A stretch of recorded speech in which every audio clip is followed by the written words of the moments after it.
새로운 도약을 꿈꿉니다. 기사회생TV 김민수 변호사입니다. 개인회생 신청 자격이 있는지 확인하는 가장 기본이 매달 꾸준히 들어오는 소득이 있느냐인데요. 회생은 원칙적으로 고정적인 소득이 있어야 할 수가 있습니다. 만약에 소득이 있어도 너무 들쑥날쑥하거나 안정적으로 계속 버는 게 아니라면 회생 신청이 좀 어렵습니다. 회사원이나 공무원 같은 경우는 매달 정해진 월급을 꼬박꼬박 받으니까 이런 게 문제가 안 되는데요. 기초생활수급자나 연금수급자처럼 아예 직장이 없거나 아니면 비정규직, 일용직 근로자와 같이 이제 직장이 상대적으로 좀 불안정한 분들은 회생이 되는지가 좀 애매합니다.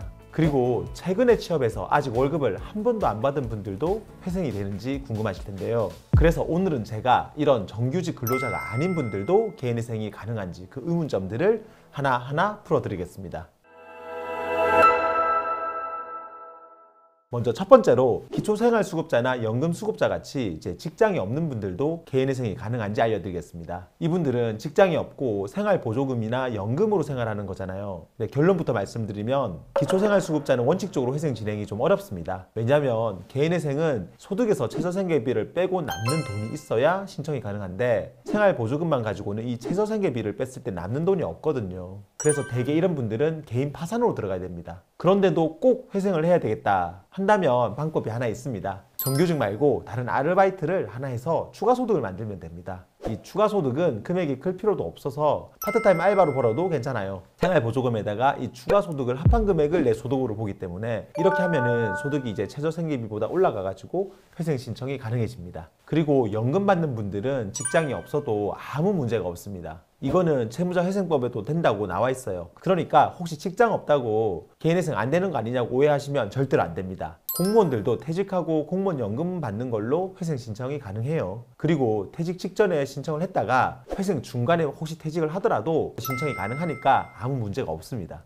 다음으로 두 번째는 아르바이트나 비정규직, 일용직도 회생 신청이 가능한지 말씀드릴게요. 이건 케이스마다 다 다른데요. 만약에 아르바이트나 파트타임을 하더라도 같은 곳에서 오랫동안 꾸준히 근무하는 거라면 가능합니다. 쉽게 말해서 편의점에서 알바를 하는데 그게 파트타임이라 하더라도 꾸준히 하면서 돈을 받으면 문제가 없다는 거죠. 근데 이거는 이제 제 개인적인 생각이 아니라 회생법원 판사님이나 회생위원들이 보는 서울회생법원 직무편람에 나와 있는 내용이니까 믿으셔도 됩니다. 그런데 만약에 같은 편의점 알바를 해도 한두 달 하다가 옮기고 또 그러다가 몇 달 쉬고 그러면 이건 꾸준히 일을 하는 게 아니라서 이렇게 해가지고는 회생 신청이 어렵습니다. 그리고 설사 비정규직이나 일용직이라도 일정한 작업장에서 꾸준히 일을 하는 거라면은 또 상관이 없어요. 가능하다는 거죠. 그런데 같은 일당을 받는 일용직이라도 일하는 일수나 뭐 이런 게 왔다 갔다 해가지고 법원에서 볼 때 꾸준히 돈을 버는 게 아니다 이렇게 판단되면 회생이 어려울 수도 있다는 겁니다. 마지막 세 번째로 최근에 취업을 해서 아직 월급을 한 번도 안 받은 분들도 신청이 가능한지 말씀을 드릴게요.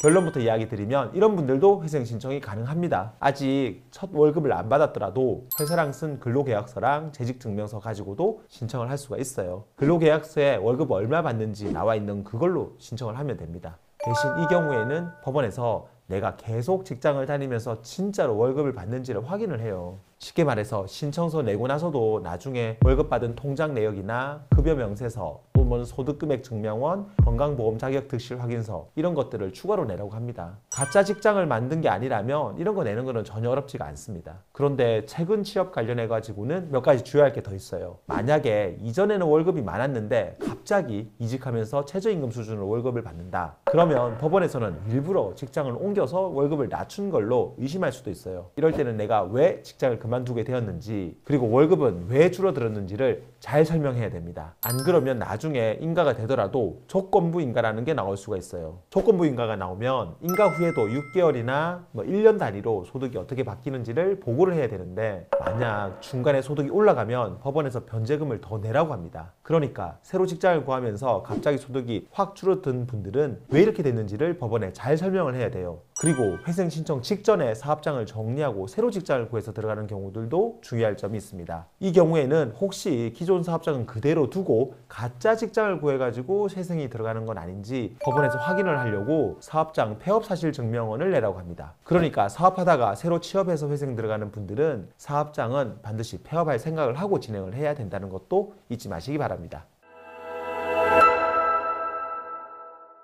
오늘은 기초생활수급자랑 연금수급자, 그리고 이제 비정규직 일용직 근로자, 마지막으로 이제 최근 취업자들도 회생 신청이 가능한지 알아봤는데요. 이분들도 모두 얼마든지 신청 가능하다는 점 꼭 기억하시기 바랍니다. 영상 도움되었다면 구독과 좋아요 그리고 알림 설정 부탁드리고요. 추가로 궁금한 점 있으면 아래 댓글이나 법무부인 김앤파트너스로 전화 주시면 친절히 답변 드리겠습니다. 다음에도 더 좋은 주제로 찾아뵙겠습니다. 감사합니다.